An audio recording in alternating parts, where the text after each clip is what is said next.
जय हिंद दोस्तों।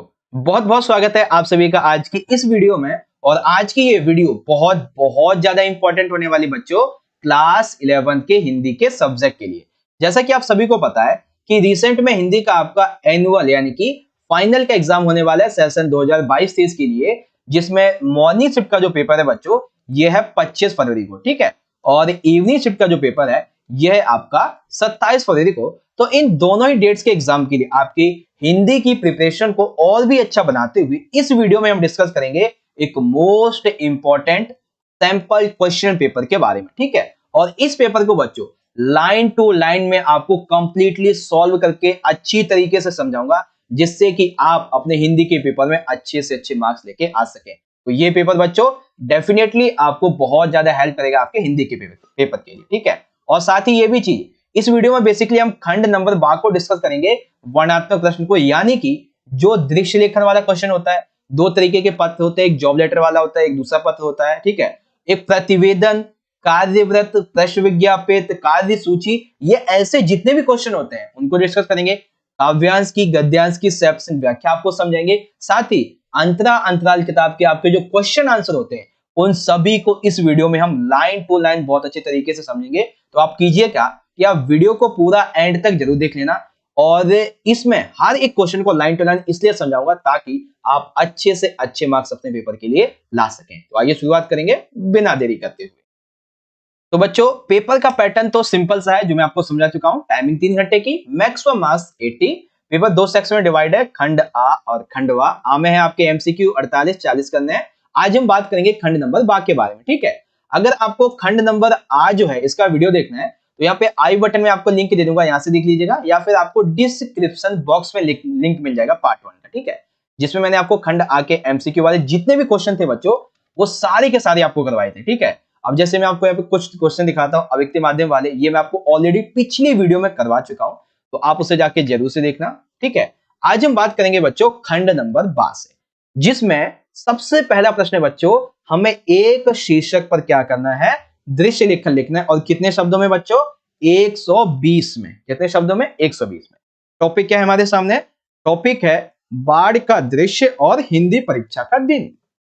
तो देखिए, आप दृश्य लेखन का मतलब क्या है। दृश्य लेखन का मतलब ये होता है सिंपल सा, आपने जो टॉपिक आपको यहाँ पे दिया गया है उसके बारे में आपने क्या देखा, या फिर आप क्या वहां तक सोच सकते हैं कि उस समय क्या क्या हुआ होगा। जैसे कि जब कहीं पे बाढ़ आती है, आपने मूवीज में देखा होगा, तो उस समय बाढ़ का दृश्य कैसा होता है। आप जब हिंदी का पेपर देने के लिए जाएंगे तो आपको क्या लगता है उस समय कैसा टाइम देगा। जब आप 10th का हिंदी का पेपर देने गए तब कैसा टाइम था, क्या हुआ था, क्या आपने देखा था, बस वो चीजें आपको लिखनी है। अब एग्जांपल के लिए एक टॉपिक उठाया मैंने, बाढ़ का दृश्य। लेकिन हाँ, दृश्य लेखन लिखते टाइम आपको दो चीजें ज्यादा मैंने रखनी है याद है, क्या क्या। आपको कुछ कुछ जो छोटे छोटे सब पॉइंट्स हैं वो आपको यहाँ पे लिखने होते हैं, और सबसे आखिरी में एक वर्ड आपको जरूर लिखना होता है, कट टू, ठीक है। अगर आप ये नहीं लिखेंगे तो ऐसा लगेगा कि आपका दृश्य लेखन पूरा हुआ ही नहीं है। इसका कम से कम आपका आधा नंबर काट लिया जाएगा, कम से कम आधा नंबर कट जाएगा केवल इन दो शब्दों का, याद रखिएगा इस बात को, ठीक है। तो शुरुआत कैसे करेंगे, बाढ़ का दृश्य। अब बाढ़ के दृश्य में सबसे पहले क्या देखा, मैंने ये देखा कि दोपहर के समय आई थी, ठीक है। बाहर से पानी आ रहा था, गांव में आई, फिर लोगों को बहुत ज्यादा परेशानी हुई, और फिर मदद बुलाई गई, सहायता आई, ठीक है ना।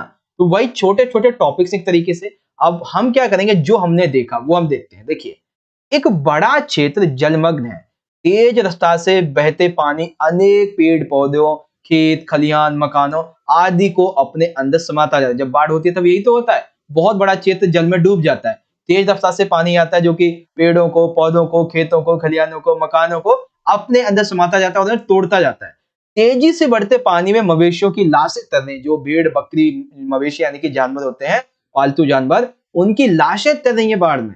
डोंगियों में सवार लोग अपने जरूरी सामान को समेटकर परेशानी भरे मन से चप्पू चला रहे हैं। लोग डोंगियों में अपना जरूरी सामान ले लिया, पैसा वगैरह जो भी है, बाकी घर तो उनका खराब ही हो गया बाढ़ की वजह से।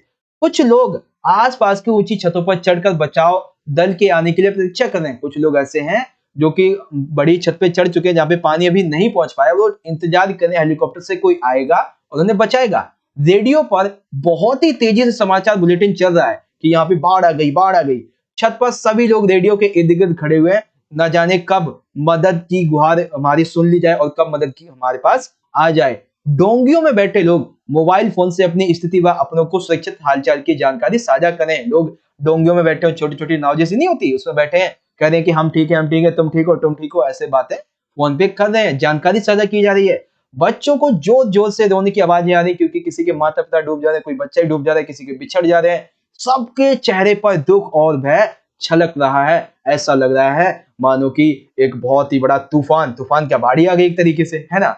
आसमान में हेलीकॉप्टर की गड़गड़ाहट सुनाई दी जब बाढ़ आ रही हो। इमेजिन करो, आंख बंद करो एक बार मेरे साथ, आप इमेजिन करो आपके एरिया में बहुत तेजी से बाढ़ आई हुई है, ठीक है, आप बहुत ऊंची छत पे हो, जैसे ही आपको लगे कि अब मदद आने वाली है, और जैसे ही हेलीकॉप्टर की आवाज आए, वाह वाह वाह, क्या सुकून होगा कि बस अब हम निकले इस दलदल से कैसे भी, है ना। हेलीकॉप्टर से छतों पर लोगों के लिए खाने के पैकेट गिराए जा रहे थे। भूख से बेहाल लोग पैकेटों को सावधानी पूर्वक लपक रहे थे, क्योंकि थोड़ी सी गलती नीचे गिरे और गायब जिंदगी से, है ना। क्योंकि अब ऊपर से फेंक रहे हैं तो कुछ पैकेट पानी में गिर रहे थे। दिन ढल रहा है और पानी की रफ्तार बढ़ती जा रही है और अभी भी मदद चालू ही है। कट 2 कंप्लीट हो गया, ठीक है। तो यहाँ पे मैंने सिर्फ और सिर्फ वो पार्ट उठाया है जिसमें लोगों को बाढ़ के दृष्टि के बारे में समझाया जाए, ठीक है। अब जैसे एग्जांपल के लिए है हिंदी परीक्षा का दिन, तो आप क्या ले सकते हैं कि हिंदी परीक्षा के दिन मैं सुबह सुबह उठा, मैंने किताब पढ़ी, थोड़ा मैं तैयार हुआ, फिर मैं गया स्कूल की तरफ। स्कूल जाते ही मैंने देखा कि मेरे हिंदी जो मेरी क्लास के बच्चे थे, ठीक है, वो हिंदी का पेपर देने आए थे। ऐसा लग रहा है जैसे ना जाने आज कौन सा पहाड़ टूट पड़ा, उनको ऐसे कुछ कुछ बातें, हिंदी का पेपर मिला, हमने अच्छे से किया और लोग चीटिंग कर रहे थे, ऐसे कुछ बातें आप लिख देंगे सिंपल सा। और आखिरी में क्या लिखेंगे, आखिरी में एक शब्द लिखेंगे, कट 2। ओके, कंप्लीट हो गया आपका। तो दृश्य लेखन समझ में आ गया। अब बात करेंगे क्वेश्चन नंबर 8 की। अब 8 में देखो बच्चों, 5 नंबर के आपके 2 क्वेश्चन है और ये 2 प्रश्न आपको इतने बढ़िया तरीके से समझाऊंगा, 2 नहीं बल्कि 4 मान लीजिए, क्योंकि अथवा में है। तो ये चारों प्रश्न बहुत इंपॉर्टेंट हो जाते हैं आपके लिए। क्वेश्चन क्या है, सबसे पहले क्या है कि तमिलनाडु वेस्ट यानी कि तमिलनाडु पश्चिमी के जल बोर्ड में कंप्यूटर ऑपरेटर के लिए कुछ पद रिक्त हैं। अपनी योग्यताओं का उल्लेख करते हुए इस पद के लिए आवेदन पत्र लिखे, ठीक है। तो पहले क्या लिखना, हमें आवेदन पत्र लिखना है। तो आइए लिखेंगे आवेदन पत्र कैसे लिखते हैं। तो सबसे पहले हमने क्या करेंगे, हम लिखेंगे अपना एड्रेस, ठीक है। अपना एड्रेस यानी कि भेजने वाले का, ठीक है। तो हम कौन है, हम हैं भेजने वाले। उसके बाद डेट लिख दी हमने, जिस दिन मॉर्निंग के बच्चों का पेपर है 25 फरवरी, तो हमने डेट लिख दी। अब देखिए जब हम जॉब लेटर लिख रहे हैं ना, तो हम क्या लिखेंगे, हम लिखेंगे प्रति का क्यों लिखेंगे भाई, प्रति इसलिए लिखेंगे क्योंकि हम एडवर्टीजमेंट विज्ञापन के बारे में उन्हें जवाब दे रहे हैं। तो प्रति प्रबंधक वेस्ट जल बोर्ड कहाँ के हैं, तमिलनाडु के, ठीक है। तो याद रखेंगे जब आप आवेदन पत्र लिखें तो सबसे पहले आप लिखेंगे भेजने वाले का पता, यानी कि आप अपना एड्रेस लिखेंगे, फिर लिखेंगे डेट, और उसके बाद में जो प्राप्त करता है, ठीक है, जिससे ये मिलेगा उसका एड्रेस, और फिर क्या लिखेंगे सब्जेक्ट। विषय क्या है, तो विषय है कंप्यूटर ऑपरेटर हेतु आवेदन पत्र, इस तरीके से, ठीक है। महोदय, अब महोदय के बाद में क्या लिख देंगे कि भाई नैतिक समाचार पत्र में दिनांक 25 फरवरी 2023 को प्रकाशित विज्ञापन से ज्ञात हुआ कि तमिलनाडु वेस्ट के जल बोर्ड में कंप्यूटर ऑपरेटर के कुछ पद रिक्त हैं। मैं स्वयं को इस पद के उम्मीदवार के रूप में प्रस्तुत कर रहा हूं। मैं आपको ये आश्वासन देता हूं कि यदि आप मुझे अवसर देंगे तो मैं अपना कार्य पूर्ण लगन से, पूर्ण परिश्रम से और निष्ठा से करूंगा। आशा है आप मेरे आवेदन पर ध्यानपूर्वक विचार करेंगे। मैं अपने शैक्षिक योग्यताएं, कार्य अनुभव आदि का विवरण सहित आपको स्वयं संलग्न कर रहा हूं, ठीक है बच्चों। अब एक चीज मैं आपको यहाँ पे क्लियर करता हूं कि अब आपके पेपर में चाहे कोई सा भी जॉब एप्लीकेशन आ जाए, यानी कि कोई सा भी आपका लेटर आ जाए आवेदन वाला, तो आपने क्या करना है, आपने 2 चीजें चेंज करनी है। क्या चेंज करना है, एक तो आपको ये अपना जो टॉपिक है, ठीक है, आपका ये जो विषय है, आपको क्या करना है, बस इसे बदलना है। क्या करना है, आपने इसे बदलना है। क्या, विषय आपको बदलना है बस। विषय के अलावा अगर कोई कंपनी का नाम दिया तो कंपनी का नाम बदल देंगे, बस आपको ये पूरा का पूरा जो बॉक्स में दिया हुआ है ना, पूरा पूरा हिंदी में लिखा हुआ है, आप इसे एज इट इज याद कर सकते हैं अपने पेपर के लिए, ठीक है ना, सेम टू सेम। बस आपको विषय अपना चेंज करना है, ठीक है। तो अच्छी सी टिप्स एंड ट्रिक्स भी आपको बता रहा हूं आपके पेपर के लिए, है ना। इसलिए वीडियो को लाइक कीजिए, शेयर कीजिए। भवदीय है, फिर लिखेंगे संलग्नक। तो संलग्नक में क्या है हमारा, हम स्वयं भेज रहे हैं, शैक्षणिक तथा अन्य प्रमाण पत्रों की प्रतिलिपियां और पासपोर्ट आकार का फोटो। तो स्वयं में हम क्या क्या लिखते हैं, सबसे पहले हम अपना नाम लिखेंगे, पिता का नाम लिखेंगे, जन्म तिथि लिखेंगे और स्थायी पता लिखेंगे। जैसे मान लेते हैं आपका नाम रमेश, उमेश, श्याम, जो भी है, आपके पिता का नाम ABCD, जन्मतिथि आपकी क्या है, स्थायी पता क्या है। शैक्षिक योग्यता बच्चों याद रखना, दो तो आप सभी में लिख देंगे, कौन सी, 10वीं और 12वीं। 10वीं कहां से की है, सीबीएसई से की है, और 2015 में की थी मैंने, 80 और 90% के साथ में 12th किया था, ठीक है। अब जैसे आपका क्या है, आपको जल बोर्ड के लिए पूछा जा रहा है, तो जल बोर्ड यानी कि आपको सिंपल सी बात है, एनवायरमेंटल स्टडीज आपने की हुई होंगी, तो वैसा ही आप क्या लिख देंगे, जैसे कि पर्यावरण अध्ययन के बारे में दिल्ली विश्वविद्यालय से किया है, ऐसे लिख देंगे। मतलब टॉपिक के बारे में तो आपको यहाँ पे लिख देने, ठीक है। आप टॉपिक के संबंध में आपकी कुछ योग्यताएं होनी चाहिए, जैसे आपको कंपनी में काम करना है तो अन्य योग्यताएं क्या होनी चाहिए, आपको टीम वर्क मैनेजमेंट आना चाहिए, पर्यावरण परामर्शदाता यानी कि आपको एनवायरमेंटल इन्फ्लुएंसर होना चाहिए, कार्य अनुभव, हाँ भाई किया है मैंने, कहाँ पे, उत्तरी दिल्ली या फिर उत्तरी तमिलनाडु जल बोर्ड में 5 साल मैंने काम किया है। उपलब्धियां क्या है, उपलब्धियां भाई कि राज्य स्तर पे ना 2016 में भाषण प्रतियोगिता हुई थी, तो उस टाइम पे ना मुझे राज्य स्तर पे पहला पुरस्कार मिला था, बहुत अच्छी बात है, तो लोग मुझे जानते भी हैं, ठीक है। कविता लेखन में 2018 में साहित्य अकादमी पुरस्कार मिला था मुझे, ऐसी बातें आ जाती है ना। उसके बाद अभिरुचियां क्या है, यानी कि आपकी हॉबीज क्या है, तो संगीत है, योगाभ्यास है, थिएटर, नाटक मंचन, मुझे हिंदी अंग्रेजी पंजाबी आती है। दो व्यक्तियों को आपका संपर्क यहाँ पे देना है, तो एक लिख देंगे मुख्य अधिकारी जल बोर्ड उत्तरी दिल्ली प्रबंधक, इस तरीके से, और फिर लिखेंगे दिनांक। अब यहाँ पे दिनांक जो है ना आपकी वही आएगी 25 वाली, मैंने यहाँ पे 27 गलत लिखा हुआ है, 25 आएगी बेसिकली, ठीक है। वो 27 पता है क्यों लिखा है, क्योंकि मॉर्निंग के बच्चों को अगर अपनी डेट याद आ रहे उनके लिए, ठीक है। और इसके बाद में आप करेंगे अपना यहाँ पे साइन, ठीक है। तो इस तरीके से आपका जॉब एप्लीकेशन यहाँ पे हो जाएगा कंप्लीट। आपको दोबारा समझाता हूँ जॉब वाला। पहले लिखेंगे आप भेजना, ठीक है, क्या करेंगे, अपना एड्रेस लिखेंगे आप, यानी कि आपका अपना एड्रेस क्या है, फिर आप लिखेंगे यहाँ पे डेट क्या है, और जिसे ये मिलेगा फिर आप लिखेंगे उसका एड्रेस। मैं आपको दोबारा समझा देता हूँ ताकि आपका कोई डाउट ना बचे, ठीक। फिर आएगा विषय, और यहां से लेके इतने बीच में आपको कुछ नहीं चेंज करना है, बस अपना विषय चेंज करना है, ओके। और ये भी चाहे तो आप सेम टू सेम, हाँ ये भी पूरा ही है, सेम याद कर लो। आपको काका का लिख के नहीं आना है, आपको कुछ नाम लिख के आना है वहां पे, ठीक है। काका का मत लिख देना, अपना नाम लिख के आना, कुछ भी। शैक्षणिक योग्यता में आप चाहे तो सारी याद कर सकते हैं, और सेम टू सेम ये भी, मतलब जॉब एप्लीकेशन ना आप जो वीडियो में दिखाएगा पूरा याद कर लो, बस एक दो चीजें चेंज करनी है, उससे आप चेंज कर देना, सिंपल सा है। तो 5 नंबर तो आपके भैया कहीं पर भी नहीं गए अगर आप ये जॉब लेटर अच्छे से पढ़ लेते हैं, ठीक है। 5 नंबर आपके तैयार हो जाएंगे। अगर जॉब लेटर नहीं है आप समझ पाते हैं, तो अथवा हमारा ये समझ लीजिए कि ऑनलाइन शिक्षण के दौरान विद्यार्थियों की घटती शारीरिक गतिविधियों की समस्या पर चिंता प्रकट करते हुए भारत सरकार के शिक्षा मंत्रालय के सचिव को पत्र लिखिए, ठीक है। यानी कि जो ऑनलाइन एजुकेशन चल रही है इसकी वजह से जो स्टूडेंट्स हैं उनकी जो फिजिकल एक्टिविटीज है वो कम हो रही है, उनको फिजिकल प्रॉब्लम्स हो रही है, तो इसके बारे में आपको इंडियन गवर्नमेंट के जो एजुकेशन डिपार्टमेंट के सचिव हैं उनको आपको एक पत्र लिखना है। आइए पत्र लिखेंगे बढ़िया तरीके से। तो सिंपल सा पहले हम क्या करेंगे बच्चों, पहले हम लिखेंगे अपना पता, ठीक है। अपना यानी कि बेसिकली जो भेजने वाला होता है इसका पता, ओके। तो हमारा पता क्या है, कुछ भी नहीं है, हम कुछ भी लिख देंगे, G50 मंदिर मार्ग, या फिर आप लिख सकते हैं परीक्षा भवन भी, ठीक है, कश्मीरी गेट नई दिल्ली, इस तरीके से। फिर हमने लिख दी यहाँ पे एक प्यारी सी डेट है 25 फरवरी की, जिस दिन मॉर्निंग का पेपर है, ठीक है। फिर सेवा में क्या लिखेंगे, सेवा में लिखेंगे माननीय सचिव महोदय शिक्षा मंत्रालय भारत सरकार, माननीय सचिव महोदय शिक्षा मंत्रालय भारत सरकार, ये कहा है जिसे ये लेटर मिलेगा, यानी कि प्राप्त करता, ठीक। फिर आएगा विषय क्या है, ऑनलाइन शिक्षा से विद्यार्थियों को हो रही शारीरिक समस्याओं के संबंध में पढ़। अब आ जाएगा हमारा लिखेंगे मान्यवर या फिर महोदय, इस तरीके से। तो क्या लिखेंगे जब हम कैसे लिखते हैं अपने सचिव वगैरह को, तो लिखेंगे सविनय निवेदन यह है कि मेरा नाम रमेश है, मैं दिल्ली के कश्मीरी गेट का रहने वाला हूँ।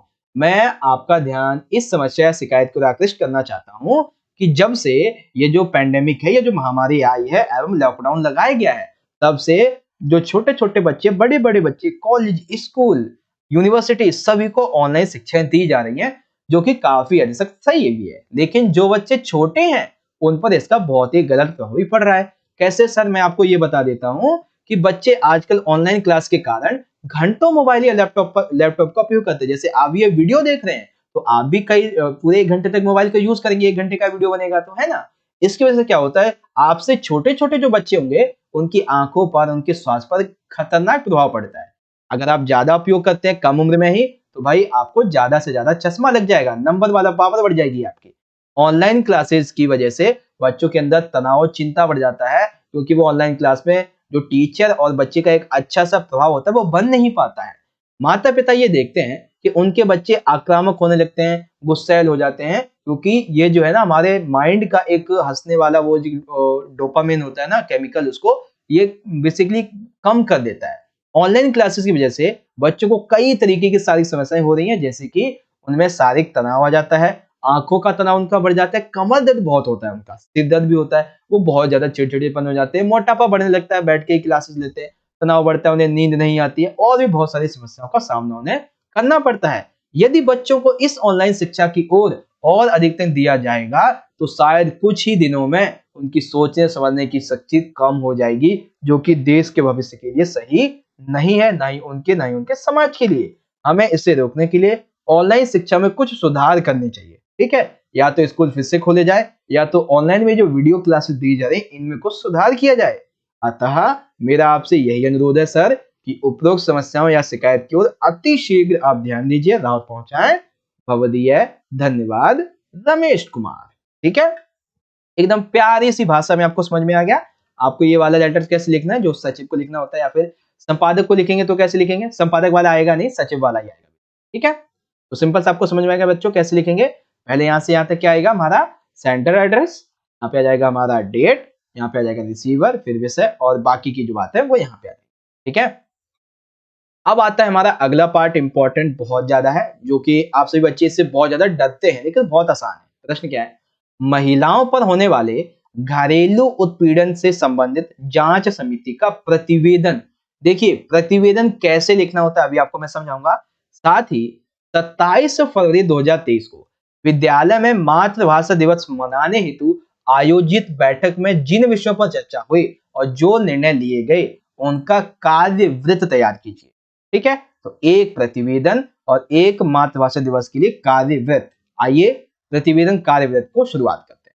देखिए प्रतिवेदन जब आप लिखेंगे तो आपको अपना टॉपिक ही लिख देना पहले तो, क्या कि महिलाओं पर होने वाले जो घरेलू उत्पीड़न है इससे संबंधित कारण एवं उन्हें खत्म करने के लिए एक समिति का गठन किया गया। अब उस समिति में होते बहुत लोग, तो याद रखिएगा जब आप प्रतिवेदन लिखेंगे तो आपको आपके टॉपिक के संबंध में पहली लाइन क्या लिखनी है, उसके कारण, और उसे मतलब अगर कुछ वैसा टॉपिक है तो कारण लिख देंगे, या फिर चर्चित है तो चर्चा लिख देंगे। उसके लिए एक समिति बनाई गई थी जिसमें बहुत लोग थे। अब समिति में ना आपको कम से कम 5 से 6 लोगों को अंडरलाइन करना पड़ेगा, जैसे श्रीमती राधा देवी, ये इस समिति की मतलब स्कूल की सचिव हैं।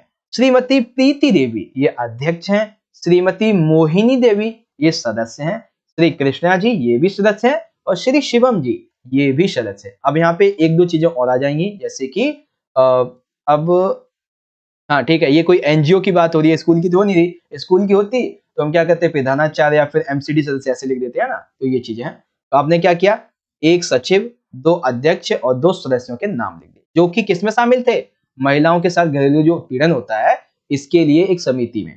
ठीक है, अब ये जो समिति थी, इस समिति ने प्रतिवेदन प्रस्तुत किया। क्या प्रतिवेदन प्रस्तुत किया, इन्होंने कहा कि नारी जिसे हिंदू धर्म में कभी दुर्गा तो कभी काली का रूप बताया गया है और हमेशा इसे इस ताकतवर रूप में दिखाया गया, लेकिन आज भी कई छोटे छोटे ऐसे गांव कस्बे हैं जहां महिलाओं के साथ में बहुत ही पीड़न होता है, उनके साथ बहुत ही घरेलू हिंसाएं की जाती है, बहुत ही घरेलू हिंसा जैसी समस्याएं आती हैं।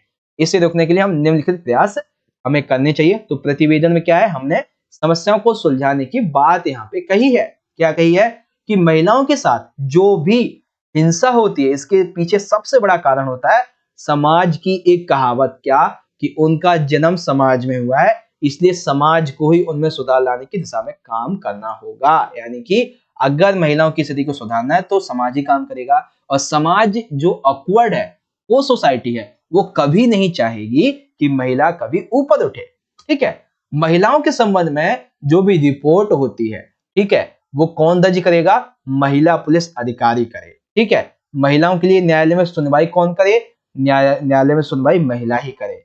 महिलाओं को कोई परेशानी होती है तो वे सही कौन करे, डॉक्टर महिला ही सही करे। तो इससे महिलाओं को सम्मान मिलेगा। ठीक है, उनके अंदर डर और भय खत्म होगा। पुलिस एवं प्रशासनिक मशीनरी को मजबूत बनाए जाने की आवश्यकता है, ताकि जब भी महिलाएं सड़कों पर निकलें या फिर अन्य जगहों पर जाएं तो महिलाओं के साथ में किसी भी तरीके का कोई उत्पीड़न ना कर पाए। ठीक है, महिलाओं के प्रति समाज के नजरिए में बदलाव हमें लाने की आवश्यकता है, क्योंकि महिलाएं आज के समय अगर नीचे है तो वो इसलिए केवल और केवल क्योंकि समाज का नजरिया ही गिरा हुआ है। और ये सब किससे होता है? क्योंकि महिला, वो जो लड़की, उससे उसके माता पिता जो है विद्यालय में उसे शिक्षा नहीं दी जाती, माता पिता भी शिक्षित नहीं होती, इसीलिए हमें अपना नजरिया बदलना पड़ेगा। ठीक है। और हमारे वर्तमान समाज में जो कानून मौजूद हैं, जैसे घरेलू हिंसा के लिए संरक्षण अधिनियम 2005 में चलाया गया था, तो इसे और मजबूत किया जाना चाहिए। कार्यस्थल पर महिलाओं का यौन उत्पीड़न अधिनियम, यौन उत्पीड़न ना हो इसके लिए अधिनियम बनाया गया था 2013 में। ये कई महिलाएं ऐसी हैं जिन्हें पता ही नहीं है कि उनके क्या अधिकार है। ठीक है। महिलाओं को शिक्षित किया जाए जिससे वे अपने सभी अधिकारों के बारे में जान सकें। और फिर ये प्रतिवेदन प्रस्तुत हो गया। तब समितियों ने कहा कि अब हम प्रत्येक 2 माह में उपयुक्त सुझावों की प्रगति की समीक्षा करेंगे, चाहे एनजीओ हो या फिर गवर्नमेंट हो। ठीक है, ये बात है। फिर लिखेंगे दिनांक, आपकी जो डेट है वो आ जाएगी। अब यहाँ पे सभी बंदों के आपको हस्ताक्षर लिखने, जितने बंदों का नाम आप लिखेंगे ना यहाँ पे ऊपर, ठीक है, जितने बंदों का नाम आप यहाँ पे लिखेंगे उतने ही बंदों का, उतने ही जो व्यक्ति हैं उनका साइन आपको यहाँ पे करना, नाम लिखना है। जैसे हस्ताक्षर प्रीति देवी, राधा देवी, मोहिनी देवी, कृष्णा एंड शिवम सर। ठीक है ना, इस तरीके से। तो ये क्या है बच्चों?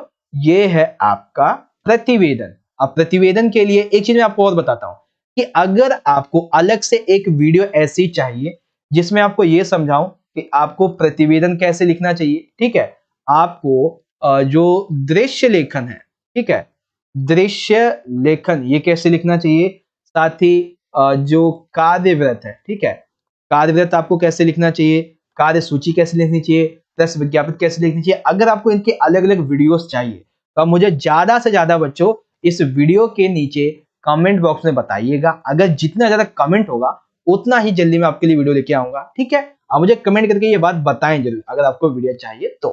ठीक है, ये एक इंपॉर्टेंट बात हो गई। अब हम बात करेंगे 9वें क्वेश्चन, 8वें क्वेश्चन का, मतलब जो दूसरा वाला पार्ट था। क्या था दूसरा पार्ट? हमें ना सर्वोदय विद्यालय अशोक विहार नई दिल्ली की मातृभाषा दिवस आयोजन समिति के लिए एक कार्यव्रत बनाना था। ठीक है, तो स्कूल का नाम वैसे दिया नहीं गया, हमें मातृभाषा दिवस के लिए जो कार्यव्रत है वो बनाना था। नाम तो हमने ऐसे ही ले लिया, सर्वोदय विद्यालय अशोक विहार नई दिल्ली, इस तरीके से, है ना। अब आइए देखिए थोड़ा सा, देखो प्रतिवेदन और कार्यव्रत में पहली जो लाइन है वो सिंपल सी है। क्या है कि विद्यालय के प्रधानाचार्य कक्ष में दिनांक 25 फरवरी 2023 को सुबह 10 बजे वार्षिक मातृभाषा दिवस के आयोजन के लिए बैठक संपन्न हुई और बैठक में भाग लेने वाले सदस्यों के नाम कुछ इस तरीके से। ठीक है, तो प्रतिवेदन का शुरू वाला और कार्यव्रत का शुरू वाला बिल्कुल सिंपल है। अब यहाँ पे क्या होगा, यहाँ पे हम कुछ बंदों के नाम लिख देंगे, जैसे कि श्री कृष्ण कुमार, ये इस विद्यालय के अध्यापक प्रधानाचार्य हैं। श्रीमती प्रीति देवी, ये हिंदी शिक्षिका है, क्योंकि देखो जब हिंदी दिवस की बात हो रही है तो हिंदी टीचर का नाम ना आए ऐसा हो नहीं सकता। श्रीमती मोहिनी देवी शिक्षिका सदस्य बनी। जय कुमार सचिव बन जाते हैं, शिवम कुमार सदस्य बन जाते हैं, रोशनी कुमार सदस्य होते हैं, राहुल कुमार एसएमसी मेंबर होते हैं, विकास एसएमसी सदस्य होते हैं, इस तरीके से, है ना। आपको ज्यादा नहीं 5 से 6 लोगों के नाम लिखने हैं, 2 सचिव, 2 एक प्रिंसिपल और हिंदी फिजिकल टीचर, ये सारी चीजें यहाँ पे आ जाती है। ठीक है, तो यानी कि आपने क्या देखा, आपने प्रतिवेदन में और जो आपका ये कार्यव्रत है, शुरुआत तो दोनों की सेम होती है, ये भी सेम है, ये भी सेम है। अब कार्यव्रत में होता ये है कि इसमें ये बताया जाता है कि आगे ये समिति जो बनी ये क्या कार्य करवाएगी। जैसे एग्जांपल के लिए मैं आपको एक छोटा सा अच्छा एग्जांपल देता हूं, जैसे आपके स्कूल में होने वाला है एनुअल फंक्शन। ठीक है, जैसे कि आपके स्कूल में एनुअल फंक्शन होने वाला है हर साल के लिए, तो सिंपल सी बात है, इसके लिए एक बैठक तो बुलाई जाएगी ना। बिना बैठक के कोई कुछ भी बन जाएगा स्कूल में? नहीं बनेगा। तो इसीलिए बैठक में जैसे कृष्ण कुमार जी प्रधानाचार्य, हिंदी शिक्षक हो गए, शिक्षक, सचिव, एसएमसी मेंबर, ये सभी शामिल होते हैं ना जब एनुअल डे बनता है। अब जब एनुअल डे मनाने के लिए ये समिति बनी, ठीक है, तो क्या होगा, इसमें जब समिति बनती है, बैठक होती है, तो बैठक प्रारंभ करने से पहले प्रधानाचार्य ने जितने भी सदस्य शामिल हुए थे उन सभी का स्वागत किया और पिछले जो भी कोई भी बैठक हुई होगी उस पर बात की थी। ठीक है, नॉर्मली जब बातचीत हो जाती है तब जो सचिव होते हैं उनके द्वारा बैठक में ये बताया जाता है कि विद्यालय में एनुअल फंक्शन मनाया जाएगा, यानी कि विद्यालय में, या फिर आप कह सकते हो जो आपका टॉपिक है मातृभाषा दिवस आयोजन मनाया जाना है, इसके लिए मैं प्रस्ताव रखता हूँ। तो बाकी जो विद्यालय सदस्य थे जो भी शामिल हैं वो कहेंगे हाँ ठीक है, मना लेते हैं, अच्छी बात है। कब मनाया जाएगा? तो अध्यक्ष महोदय ने कहा कि अभी देखो आज 27 हो गई है, तो हम मनाएंगे 10 मार्च को। ठीक है, अभी 10 से 12 दिन है हमारे पास, मना लेंगे। ठीक है, अब काफी विचार विमर्श हुआ इसके ऊपर, तो इसके विचार विमर्श के पश्चात मातृभाषा दिवस के अच्छे और सफल और बेहतरीन आयोजन हेतु कई समितियां बनाई गई, जिससे कि ये जो हिंदी भाषा दिवस है, हिंदी मातृ दिवस है, ये अच्छे से मन सके। तो क्या क्या?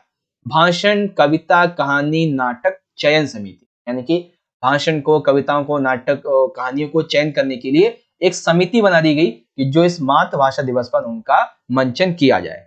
ठीक है, एक तो चयन समिति, दूसरा निर्णय लेने वाली समिति बनाई गई, और तीसरा निर्णय लेने के बाद जो जीतेगा उससे पुरस्कार की समिति, और आखिरी में जो टीचर्स हैं, गेस्ट होंगे, पेरेंट्स होंगे, उसके लिए जलपान की समिति बनाई गई। ठीक है, अब जब ये समितियां बन जाती हैं, उसके बाद में ये कहा जाता है कि उपयुक्त समितियां अपने से संबंधित गतिविधियों के सफल संचालन हेतु साप्ताहिक बैठक करेंगे। यानी कि अभी 10 मार्च से पहले ना हम एक बार बैठक कर लेंगे, ताकि पता चलेगा क्या हो रहा है क्या है। उसके बाद में बैठक के अंत में सभी एक दूसरे को थैंक यू बोलते हैं, हस्ताक्षर कर देने। जितने बंदों के नाम लिखेंगे उतने हस्ताक्षर यहाँ पे आपको करने पड़ेंगे। ठीक है भाई, तो 25 मिनट हो चुके हैं, 26 मिनट हो चुके हैं, जिसमें हमने अपने इंपॉर्टेंट पार्ट कंप्लीट हमने कर लिए। ठीक है भाई, तो देखिए मैंने आपका टाइम जरूर लिया 25 मिनट, लेकिन इतने में आपको ये तो समझ में आ चुका होगा आवेदन पत्र, शिक्षा मंत्रालय को सचिव को पत्र, प्रतिवेदन और कार्यव्रत आपको कैसे लिखना है, जिससे कि आपको पूरे के पूरे नंबर मिल सके। आई होप आपको अच्छे तरीके से समझ में आया होगा।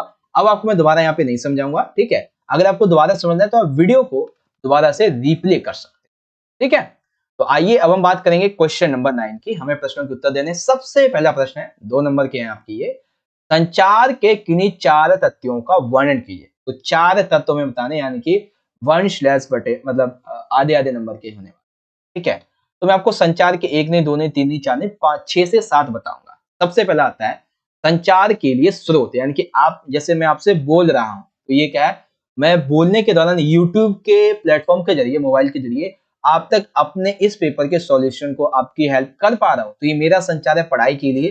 तो स्रोत मेरा क्या है कि स्रोत है मेरा मोबाइल फोन, है ना। इसी तरीके से तो संचार प्रक्रिया को प्रारंभ करता है स्रोत, जो व्यक्ति अपने संदेश या सूचना को अंत तक पहुंचाता है, वह स्रोत है संचार क्रिया। जैसे मैं अपने माध्यम से आप सभी को, मतलब YouTube के माध्यम से, फोन के माध्यम से आप सभी को अपनी बात पहुंचा पा रहा हूं, तो YouTube जो है ये क्या हो जाएगा, स्रोत हो जाएगा।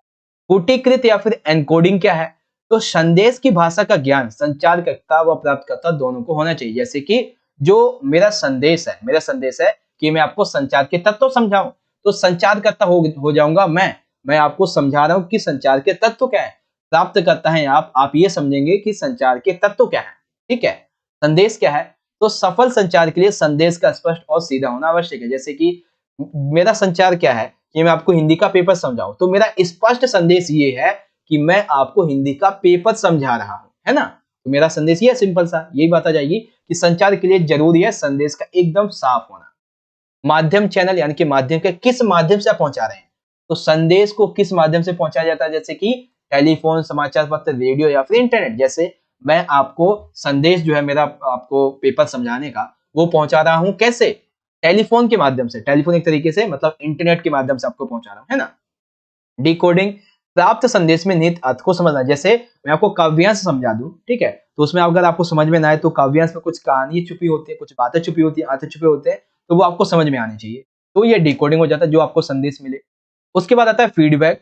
फीडबैक क्या होता है कि फीडबैक के द्वारा ये पता चलता है कि संदेश सही रूप से प्राप्तकर्ता तक पहुंचा या नहीं। यानी कि जैसे मैं आपसे ये कहता हूं कि आप सभी को आज की ये वीडियो अच्छी लगी या नहीं, तो आप हमें अपना फीडबैक जरूर देना, ताकि मुझे पता चल सके कि मेरा संदेश आपको पेपर समझाने का था, क्या आप एक प्राप्तकर्ता के रूप में आपको पेपर समझ में आया या नहीं।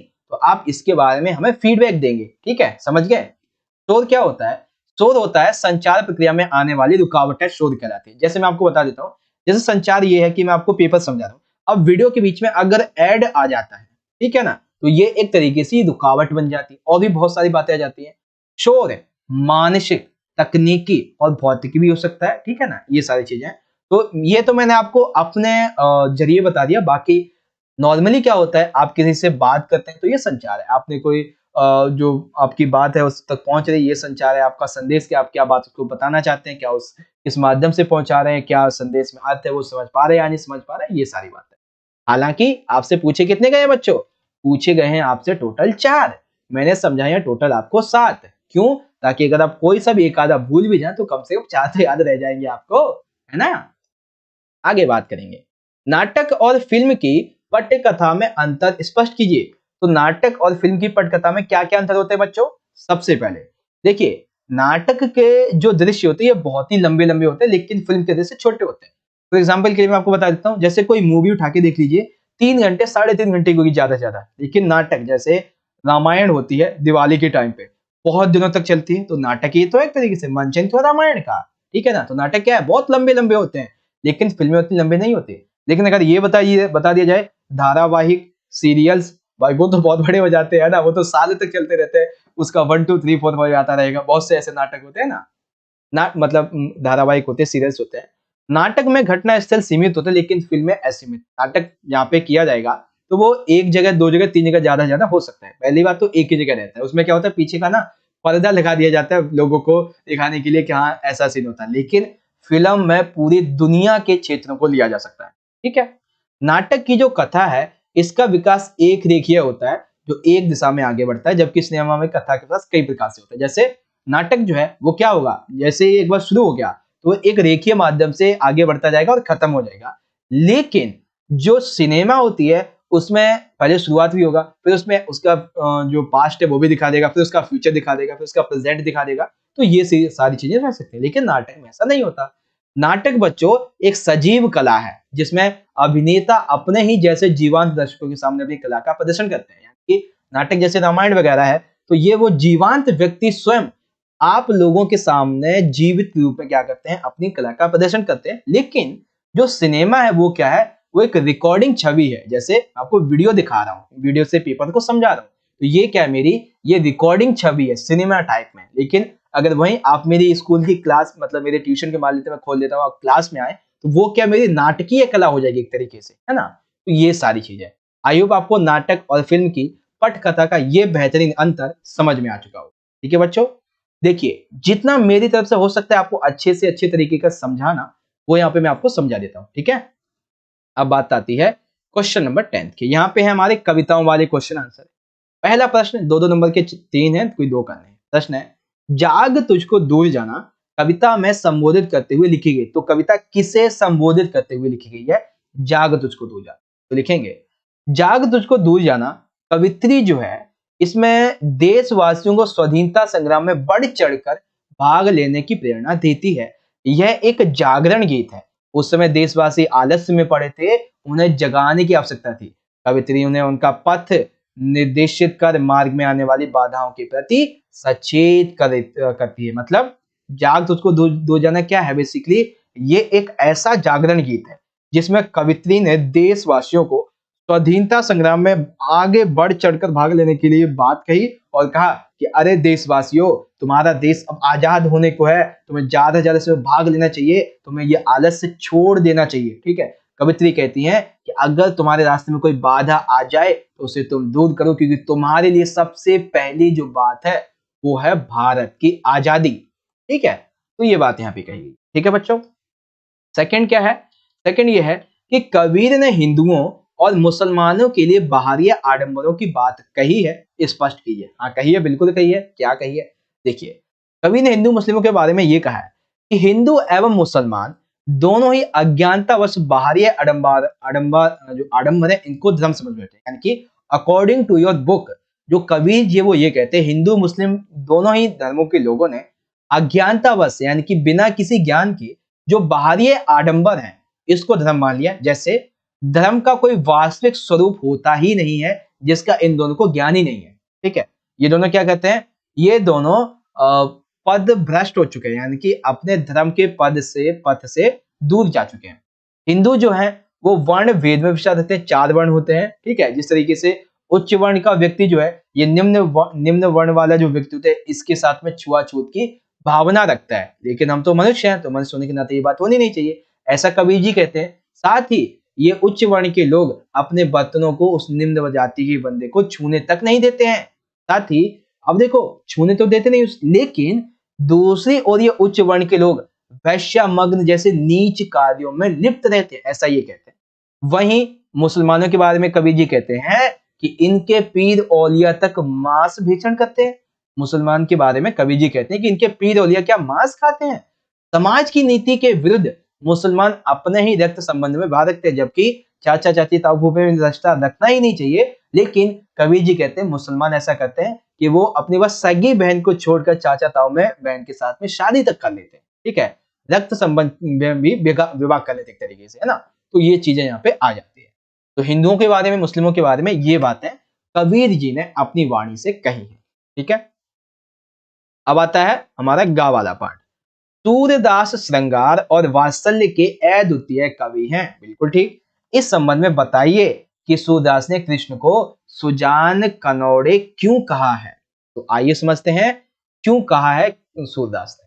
देखो, सूरदास जो है हम सभी को पता है श्रृंगार और वात्सल्य के अद्वितीय कवि हैं। इन्होंने कृष्ण भक्त कवियों में उनका स्थान सर्वोपरि माना जाता है। उन्होंने सूरसागर नामक अमर काव्य की रचना भी की है और कृष्ण के बारे में हमेशा एक काव्य रचना भी करते रहे। इन्होंने सुजान कनौड़े इसलिए कहा है क्योंकि इनके अनुसार सुजान का अर्थ होता है चतुर और कनौड़े का अर्थ होता है कृपा से दबे हुए। ठीक है ना, यहाँ पे ये कृपा है, बेसिकली कृपा से दबे रहने वाला। तो कृष्ण को सुजान कनौड़े इसलिए कहा है क्योंकि वे मुरली के अधीन होकर कार्य करते हैं। गोपियां या फिर सूरदास ये कहते हैं कि जो कृष्ण जी हैं इनके अधरों पर, होठों पर मुरली आराम फरमा रही होती है और मुरली इनको अपने एक टाइम पर खड़ी करवा देती है, उनसे नचवाती है, इनको थका देती है। ठीक है, एक तरीके से जो गोपियां हैं उनको ईर्ष्या होती है और ये कहती है कि मुरली की आज्ञा का पालन करते हैं कृष्ण जी, और इसीलिए इन्हें सुजान कनौड़े कहा जाता है। ठीक है, तो ये सिंपल सा पार्ट था बच्चों। आई होप आपको बढ़िया तरीके से समझ में आ चुका होगा, है ना। तो आपके 10वें के आपके ये तीनों के तीनों क्वेश्चन हो जाते हैं कंप्लीट। ओके बच्चों, अब बारी आएगी हमारे क्वेश्चन नंबर 11 की। अब 11 में देखिए यहाँ पे है काव्यांश की सह प्रसंग व्याख्या। तो सह प्रसंग व्याख्या आपको 2 की करनी है, मतलब एक काव्यांश की करनी है लेकिन 2 है। मैं आपको दोनों ही समझाऊंगा अच्छी तरीके से, जिससे आपकी प्रैक्टिस हो जाए। क्या समझेंगे? लिखा हुआ है, सिमटा पंख जांझ की लाली, जा बैठी अब तर शिखरों पर, ताम्र पड़ पीपल से शतमुख, झरते चंचल स्वर्णिम निर्झर। ठीक है, तो आइए इसमें क्या बताया गया इसे हम समझेंगे। तो दिया गया है आपको, देखिए मैं एक चीज बता देता हूं। जब सह प्रसंग व्याख्या आप लिखें तो आपको 4 बातें बहुत ज्यादा जरूरी याद में रखनी है। सबसे पहली कि आप जिसकी भी सह प्रसंग व्याख्या लिखें उसके 3 के शुरुआत वर्ड 2 से 3 और आखिरी के 2 से 3 आपको वो क्या करना है, वो नॉर्मली कहां पे लिखने हैं, शुरुआत में ही लिख देना है, एकदम बीच में इस तरीके। ठीक है, चौथे पॉइंट में सबसे पहला जो है वो है हमारा संदर्भ। संदर्भ में आप क्या लिखेंगे कि जो ये लाइनें हैं बच्चों, आपको लाइनें दी गई हैं, ये किस किताब से ली गई हैं। ठीक है, किताब का नाम, पाठ का नाम और जो लेखक है यानी कि कवि है उसका नाम लिखेंगे। फिर प्रसंग में क्या करेंगे कि जो इन लाइनों में बताया गया था उसका केंद्र, उसका जो अहम पार्ट है वो यहाँ पे लिखेंगे और इसी अहम पार्ट को फिर करेंगे व्याख्या 3 नंबर में, और 4 नंबर में हम लिखेंगे काव्यगत विशेषता, जिसमें रस, भाषा, छंद, गुण, अलंकार, विशेष, ये सब कुछ सेम होता है। ठीक है, तो अब आइए एक एक करके हम समझते हैं। तो हमारी लाइनें क्या है बच्चों, हमारी लाइनें यहाँ पे दी हुई हैं, आप देख सकते हैं।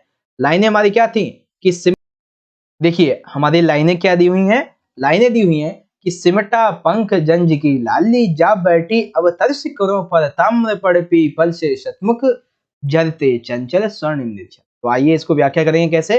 तो क्या है प्रसंग में, कहां से ली गई है, तो कक्षा 11 की जो किताब है अंतरा, इसका काव्य संध्या के बाद इससे ली गई है। कवि कौन है इसके, कवि है सुमित्रा नंदन पंत जी।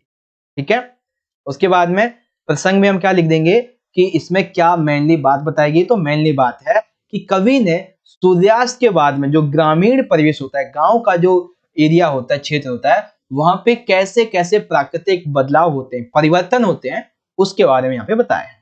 ठीक है, तो कवि ने संध्या को एक पक्षी के रूप में यहाँ पे चित्रित करते हुए ये कहा कि संध्या रूपी पक्षी अपने आंखों को समेटकर लाली के साथ पेड़ की शाखाओं पर जा बैठा है, अर्थात अब सूर्य जो है वो धीरे धीरे अस्त होने जा रहा है। सांझ की लाली सिमटनी शुरू हो चुकी है, यानी कि सांझ की लाली मतलब कि जैसे सूर्य होता है वो दोपहर में लाली उसकी बहुत तेज होती है, रोशनी तेज होती है, अब शाम होती जा रही थी, उसकी लाली कम होती जा रही है। अब ये लाली पेड़ की ऊपरी फुनगियों पर ही दिखाई दे रही है, जिसके कारण पेड़ के पत्ते ताम रंग के दिखाई दे, जैसे एकदम सनसेट हो रहा होता है ना, तो उस समय आप पेड़ देखना, उसका जो ऊपरी भाग हो ना वो एकदम बढ़िया दिखेगा, बहुत ही मनमोहक, एकदम पीले कलर टाइप में, ठीक है। तांबे के रंग के पत्तों के समान सैकड़ों मुख वाले झरने सुनहरी धाराओं में बह रहे थे। आप पानी देखना सनसेट के टाइम पे, बहुत ही अच्छा लगेगा। झरनों के जल पर पीला प्रकाश होने के कारण ताम्र वर्ण के वे दिखाई दे रहे हैं। सूरज छिपने का यह दृश्य पूरी तरह से मन को हर लेने वाला लग रहा था। ठीक है, ये हमारी व्याख्या हो गई। फिर आती है इसकी काव्यगत विशेषताएं। तो काव्यगत विशेषताओं में है सबसे पहले विशेष। विशेष क्या है? विशेष में बच्चों कवि ने संध्या का यहाँ पे मानवीकरण किया है। भाषा कैसी है? तो खड़ी बोली है, रस एकदम शांत है, छंद मुक्त है, गुण माधुर्य है, अलंकार सिमटा, पंख में मानवीकरण है, ताम्र पीपण से उपमा है यहाँ। ठीक है ना, तो ये चीजें आप संध्या के बाद में याद रखेंगे। अब जो हमारी दूसरी वाली कविता थी हम उसे पढ़ेंगे, फिर उसका आंसर देंगे। कविता हमारे सामने ये है।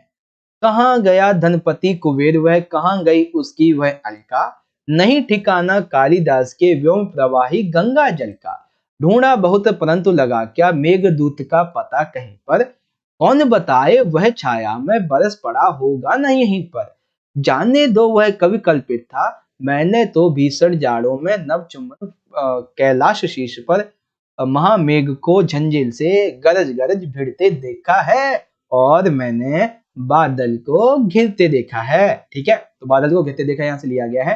तो आइए अब हम इसकी व्याख्या करेंगे। ठीक है, तो लिखेंगे कहाँ गया धनपति डैश डैश डैश घिरते देखा। ठीक है, तो प्रस्तुत पंक्तियां कहां से ली गई बच्चों? कक्षा 11 की किताब अंतरा की काव्य कौन सा है? बादल को घिरते देखा है। कवित्री कौन है? कवि कौन है? बेसिकली नागार्जुन जी है। ठीक है, क्या बताया गया इसमें? इसमें बताया गया है कि प्रस्तुत पंक्तियों में कालिदास के द्वारा रचित महाकाव्य मेघदूत को कल्पित बताने का प्रयास करते हुए यहाँ पे बातें कही गई हैं। ठीक है, क्या व्याख्या होगी? व्याख्या ये है, कवि यहाँ पे ये कहते हैं, कवि निराश के स्वर के साथ में ये कहता है कि ना जाने वह धनपति कुबेर जिसने यक्ष को निर्वासन दंड दिया था, अब वो पता नहीं कहाँ चला गया। उसकी वैभव नगरी जिसका नाम अलकापुरी था, उसका कोई भी निशान आजकल यहाँ पे दिखाई नहीं दे रहा है। साथ ही कालिदास ने अपने प्रसिद्ध विरह काव्य मेघदूत में जिस आकाश गंगा का वर्णन किया, आज वो भी पता नहीं कहाँ चली गई है। नागार्जुन जी ऐसा कहते हैं कालिदास जी के बारे में। उस आकाश गंगा का जल कहीं भी अब दिखाई नहीं देता। मेघदूत के जो पात्र थे, देखिए दोबारा समझा देता हूं कहीं आपको डाउट ना रह जाए। देखिए, कवि निराशा के स्वर में उदास होकर ये कहता है कि ना जाने धनपति जो कुबेर हुआ करते थे, जिसने यक्ष को निर्वासन दंड दिया था, आज वो धनपति कुबेर पता नहीं कहाँ चले गए। उनकी वैभव जो नगरी थी जिसका नाम था अलकापुरी, उसका भी कोई निशान नहीं दिखाई दे रहा है। कालिदास ने अपने प्रसिद्ध विरह काव्य जो मेघदूत है, इसमें एक आकाश गंगा का वर्णन किया गया था। अब वो आकाश गंगा भी कहीं नहीं दिख रही है, क्योंकि अब वो जल में है ही नहीं, कहीं ऐसा दिख ही नहीं रहा। मेघदूत के पात्रों एवं स्त्रियों का प्रयास करने के बाद भी कभी पता ही नहीं कर पाता कहां पे चले गए सारे के सारे। जो मेघ का दूत बनकर अलकापुरी भेजा था, वह मेघदूत भी अब ना जाने कहां गया। यानी मेघदूत बनाकर जैसे कवि ने अलकापुरी भेजा था, वो भी पता नहीं कहां चलेगा। वह बस इसी पर्वत पर अब बरबस पड़ा, ऐसा कुछ लगा। कवि कहता है कि बादलों ने प्रेम संदेश दिया हो या ना हो, शायद वह कालिदास की कल्पना में ही उपज था, एक्चुअल में रियलिटी थी ही नहीं। लेकिन मैंने इस पर्वतीय प्रदेश में भीषण सर्दी में गगन चुंबी कैलाश पर्वत पर मेघ खंडों को तूफान हवाओं से टकराते हुए जरूर देखा है, और मैंने इस तरीके से बादल को घेरते हुए जरूर देखा है। ठीक है बच्चों, तो बादल को घेरते देखा है, इसका प्रसंग संदर्भ व्याख्या समझ में आ गई। अब आएंगी इसकी काव्यगत विशेषताएं। तो भाषा कैसी है? भाषा तत्सम शब्दों से युक्त खड़ी बोली उपयोग है, रस बहुत ही अद्भुत है, छंद मुक्त कविता है, गुण माधुर्य, अलंकार भी है। विशेष क्या है? विशेष ये है, मां कवि ने भारतीय चिंतन परंपरा कैलाश पर शिव या अन्य देवताओं का निवास स्थान होने की मान्यता का खंडन करने के साथ साथ महाकवि कालिदास की रचना मेघदूत को केवल कल्पित मात्र बताया है, कि उसमें धनपति कुबेर की, मेघदूत, अन्य जो पार्ट है जो बताया गया वो ऐसा एक्चुअल में नहीं है। ठीक है, तो ये आपको समझ में आ गया इस तरीके से। तो ये आपकी जो थी वो दूसरी व्याख्या यहाँ पे कंप्लीट हो जाती है। ठीक है बच्चों, अब आएगा हमारा क्वेश्चन नंबर 12, जिसमें हमसे चैप्टर वाले से 2 क्वेश्चन पूछे जाएंगे। 3 है लेकिन हमें कोई 2 करने हैं। पहला क्वेश्चन है, हामिद ने चिमटे की उपयोगिता सिद्ध करते हुए क्या क्या तर्क दिए थे? तो भाई हामिद ने बहुत सारे तर्क दिए थे। क्या क्या? सबसे पहला हामिद कहता है कि भाई मेरा चिमटा ना बहुत ही काम की चीज है। इससे मेरी जो दादी होगी या फिर मैं भी कभी बड़ा हो गया तो रोटियां तवे से उतार लो इस चिमटे से, चूल्हे में सेंक लो रोटी उतार के, दूसरे को आग पकड़ा दो, ठीक है ना। आग हाथ से तो पकड़ाओगे नहीं, चिमटे से पकड़ाओगे तो इससे हाथ भी नहीं जलेगा, रोटियां भी अच्छे से सिक जाएंगी। खिलौना क्या है? खिलौना तो थोड़ी देर में टूट फूट जाएगा लेकिन उसके चिमटे का कुछ नहीं बिगड़ेगा। चिमटा देखेगी तो माँ बहुत खुश हो जाएगी, वह मुझे दुआएं देगी, ठीक है। चिमटा एक ऐसा खिलौना है, अगर हामिद कहता है मेरा ये चिमटा ऐसा खिलौना है, अगर मैं इसे कंधे पर रख लूंगा ना बंदूक बन जाएगी, और अगर हाथ में ले लूंगा तो फकीरों का चिमटा बन जाएगी। इससे मैं मजीरे का भी काम कर सकता हूँ। मतलब मेरा चिमटा एक तरीके से तुम सभी का बॉस है, ठीक है ना। तुम्हारे खिलौने मेरे चिमटे की कोई टक्कर नहीं ले सकते। एक तरीके से चिमटा जो है ना ये खिलौनों का बादशाह यानी कि रुस्तम हिंद है, ठीक है ना। तो आपसे क्वेश्चन बच्चों ऐसे ही पूछा जा सकता है कि हामिद ने चिमटे की उपयोगिता सिद्ध करते हुए रुस्तम हिंद शब्द का उपयोग किया, क्यों किया? बस सिंपल सा ये बताना है। या रुस्तम हिंद शब्द भी आ जाए ना तो भी आप बस यही लिख देना, सिंपल सा, ठीक है। आगे समझ अच्छे तरीके से। दूसरा क्वेश्चन हमारे सामने ये है बच्चों, भारतवर्ष की उन्नति कैसे हो सकती है इसके आधार पे बताइए। देश का रुपया और बुद्धि बड़े, इसके लिए क्या करना चाहिए? यानी कि वृद्ध बड़े जो लोग हैं इनके लिए क्या करना चाहिए? नहीं, बुद्धि बड़े बेसिकली यानी कि मानसिक जो है पढ़ाई वाला ये बड़े, तो उसके लिए क्या करना चाहिए? तो लिखेंगे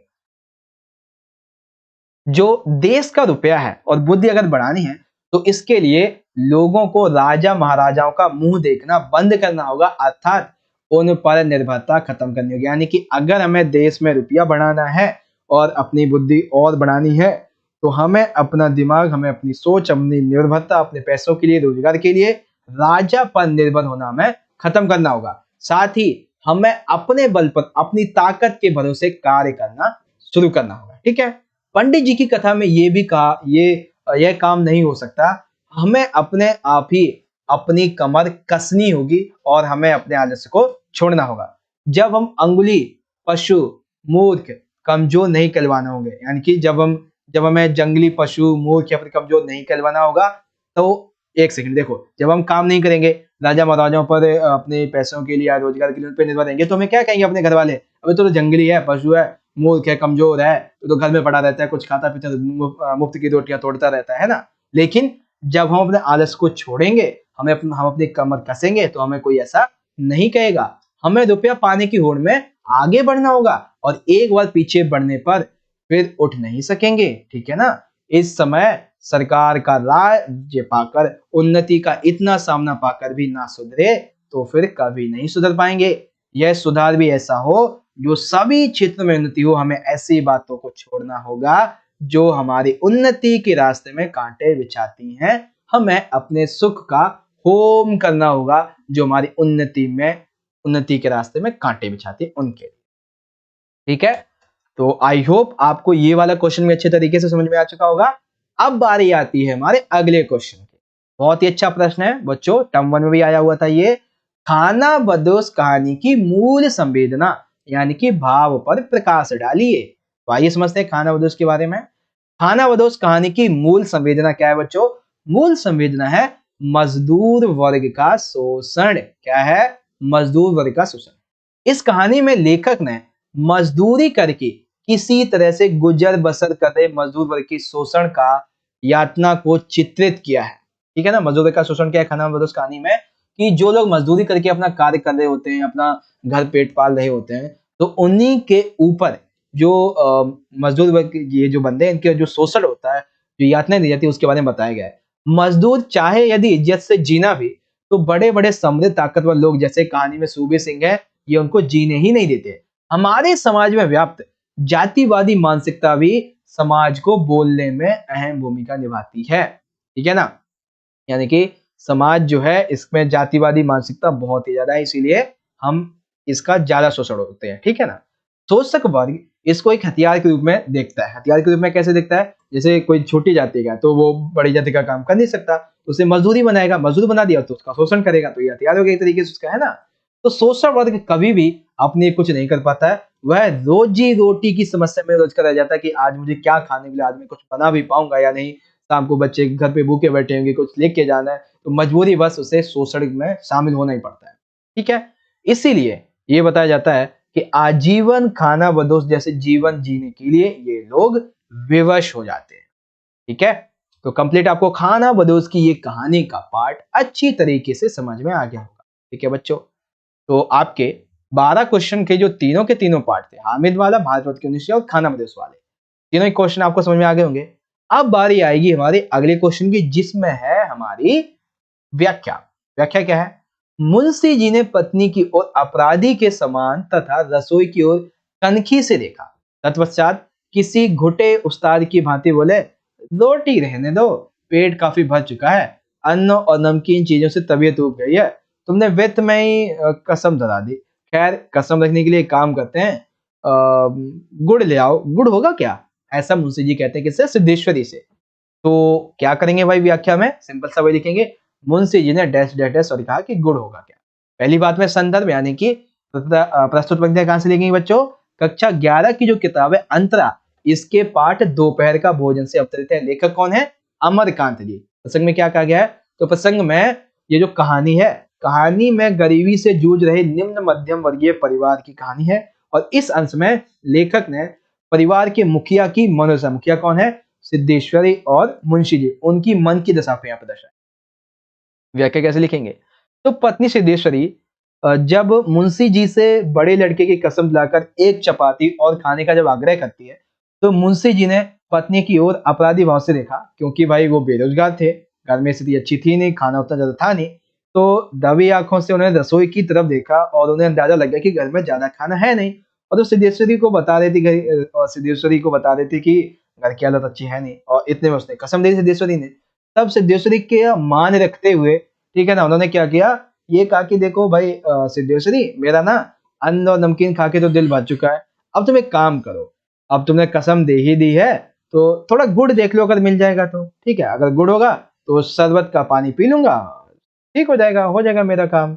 बस ये बात यहाँ पे बताई गई थी।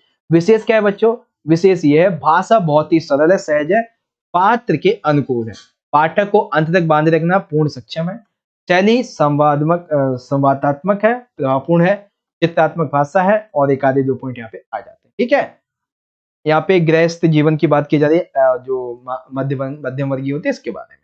ठीक है बच्चों, तो ये आपका 14th वाला पार्ट यहाँ पे हो जाता है कंप्लीट। ओके, आगे मतलब कि 13 वाला जो था बेसिकली सहप्रसंग व्याख्या वाला, ठीक है, 6 नंबर का आपका ये था। अब एक क्वेश्चन हमारा लास्ट बचता है, ठीक है, क्वेश्चन नंबर हमारा 14। अब इसमें बेसिकली ये 3 नंबर का प्रश्न है, जिसमें से हमें 2 में से किसी एक का आंसर देना है। पहला प्रश्न क्या है बच्चों, कि दुकान पर बैठे बैठे भी मकबूल के भीतर का कलाकार उसके किन क्रियाकलापों से अभिव्यक्त होता है। तो जब मकबूल जो था ये दुकान के भीतर बैठा रहता था, फिर भी मतलब दुकान में बैठता था, नाच गल्ला वगैरह सब कुछ करता था, फिर भी उसके अंदर का कलाकार आपको कैसे पता चलता है कि था इसके ऊपर अंदर, ठीक है ना, किन क्रियाकलापों से। तो मकबूल जो था ये दुकान पर बैठे बैठे भी क्या करता था, पेंटिंग करता रहता था सारा ध्यान, क्योंकि इसे गले का जो भी हिसाब था वो तो मुंह जवानी याद ही रह जाता था। ठीक है, तो दुकान पर बैठने के बाद क्या करता था, ड्राइंग या फिर पेंटिंग करने में अपना ध्यान लगाता था, वो गले का जवानी मुंह जवानी हिसाब रखता था। इसके साथ ही उसके आसपास में जो भी हो रहा होता था वो उसके स्केचों को खींचता था। इस तरीके से क्या करता, वो अपने आसपास आने जाने तथा उठने बैठने वाले लोगों की स्केच बनाता रहता, जैसे कि कभी घूंघट ओढ़े मेहतरानी का, पेंच वाली पगड़ी पहने हुए गेहूं की बोरी उठाने वाले मजदूर का, सिजदे के निशान का, दाढ़ी से युक्त पठान का। वाह क्या बात है, देखो घूंघट ओढ़े मेहतरानी का, पेंच वाली पगड़ी पहने गेहूं की बोरी उठाने वाले मजदूर, सिजदे के निशान का, दाढ़ी युक्त पठान का, बकरी के बच्चे का, इस तरीके से वो स्केच बनाता है। ठीक है, एक तरीके से तो रैप बन गई एक तरीके से, है ना। उसने एक फिल्म देखी थी, ठीक है ना। मेनली देखो जो आपका आंसर है ना वो बस इतना ही है, ठीक है, 3 नंबर के लिए आंसर आपका बस इतना ही है। आगे थोड़ा सा ऐड मैंने ये कर दिया है कि मकबूल ने ना एक फिल्म देखी थी जिसका नाम था सिंघड़। तो इस फिल्म सिंघड़ से प्रेरित होकर उसने अपनी सारी की सारी किताबें बेच दी और ऑयल पेंटिंग करना उसने शुरू कर दिया था। ठीक है, और इसी फिल्म से उसे ऑयल पेंटिंग के लिए उसे प्रेरणा मिलती है और वह अपनी पहली ऑयल पेंटिंग भी दुकान पर बैठकर ही बनाता है। ठीक है, तो यानी कि ये भी अब ऐड हो जाएगा यहाँ पे कि पहली ऑयल पेंटिंग बैठ के उसने कहां पे बैठकर बनाई थी, उसी दुकान पर। ठीक है, कंप्लीट आपको समझ में आएगा अच्छी तरीके से। अब इसी का बारी आती है हमारे दूसरे पार्ट की। दूसरा क्वेश्चन क्या है कि जो रुदन के विभिन्न रूपों को पहचानता है वह साधारण बालक नहीं है, वह बड़ा होकर निश्चय ही मन अस्तित्व के व्यापार में सिद्ध होगा, यानी कि मन पर विजय पाने में सफल रहेगा। अघोर बाबू की अघोर बाबू के जो मित्र थे उनकी ये वाली जो टिप्पणी थी, इसका मतलब समझाइए क्या है। तो इसका जो मतलब है बच्चों यहाँ पे दिया हुआ है, अघोर बाबू के जो मित्र थे इनकी टिप्पणी। तो अघोर बाबू के मित्र की टिप्पणी क्या है, अघोर बाबू के मित्र जानते थे कि साहित्य सृजन के लिए अगर साहित्य का सृजन करना है और फैलाना है, समझना है, जानना है, तो इसके लिए मनुष्य को संवेदनशील होना जरूरी है। और शरद के अंदर ये गुण विद्यमान था। छोटे से ही शरद के अंदर संवेदनशीलता का गुण आ गया था। वह अपने आसपास के वातावरण तथा परिवेश का एकदम बारीकी से निरीक्षण कर सकता था। अतः अघोर बाबू ये जानते थे कि जिस बालक में छोटी उम्र में ही ये क्षमता मौजूद है तो आगे चलकर पक्का वो इस क्षेत्र में और आगे बढ़ेगा। ऐसा बालक उस संवेदना को पूर्ण समाज में कागज के पात्रों के माध्यम से उकेर पाएगा। उनका यह कथन आगे चलकर सत्य भी हुआ और उनकी प्रत्येक रचना इस बात का प्रमाण है। ठीक है, जो कि आवारा मसीहा दशहरा के संबंध में आपको यहाँ पे समझाना था। ठीक है बच्चों, यहाँ पे टोटली जो है हमारा, हम ये कह सकते हैं कि अराउंड 1 घंटा होने वाला है, लेकिन इस 1 घंटे के अंदर अंदर आपकी हिंदी के पेपर के लिए बहुत ही बढ़िया तैयारी हो चुकी है, जहां तक मुझे लगता है ना। अब एक चीज आप कीजिए, क्या कीजिएगा, आप ना मुझे ज्यादा से ज्यादा ये कमेंट करके बताओ। क्या कमेंट करें सर? ये कमेंट करो कि क्या आपको आपकी जो अंतरा वाली किताब है, ध्यान से पढ़ना, आपकी जो अंतरा वाली किताब है प्लस में आपकी जो अंतराल वाली किताब है, इसके लिए क्या आपको ऐसी वीडियो चाहिए जिसमें इंपॉर्टेंट, ठीक है ना, पिछले 10 साल के पेपर में जो ज्यादातर क्वेश्चन पूछे जाते हैं उनको लेकर एक वीडियो बनाई जाए। अगर आपको चाहिए है तो आप मुझे कमेंट बॉक्स में बताना जो जो वीडियोस आपको चाहिए। जैसे कि आपको सबसे पहले तो जो आपकी आदित्य माध्यम वाली है, ठीक है, फिर दूसरी आपकी अंतरा वाली किताब आ जाती है, तीसरी आपकी जो अंतराल वाली किताब आ जाती है। इसको लेकर आपको वीडियोस चाहिए तो आप ज्यादा से ज्यादा मुझे कमेंट कीजिए और ये भी बताइएगा कि आज की ये वाली जो हमारी वीडियो थी ये आपको कैसी लगी। वीडियो आप सभी को अच्छी लगी हो तो क्या कीजिए, ज्यादा से ज्यादा इस वीडियो को आप क्या करना है, आपने इस वीडियो को ज्यादा से ज्यादा लाइक कीजिए, क्योंकि आप जितना ज्यादा लाइक करेंगे उतना ज्यादा हमारा और मोटिवेशन बढ़ेगा ऐसी वीडियोस को बनाने के लिए। साथ ही इस वीडियो को अपने सभी दोस्तों के साथ में शेयर करें और कमेंट बॉक्स में जो मैंने आपसे पूछा आप उसका आंसर जरूर दें। बाकी आप सभी को आपकी हिंदी के पेपर के लिए ऑल द बेस्ट। मिलेंगे नेक्स्ट वीडियो में, तब तक के लिए पढ़ते रहिए और अच्छे से ख्याल रखिएगा। धन्यवाद। जय हिंद, वंदे मातरम।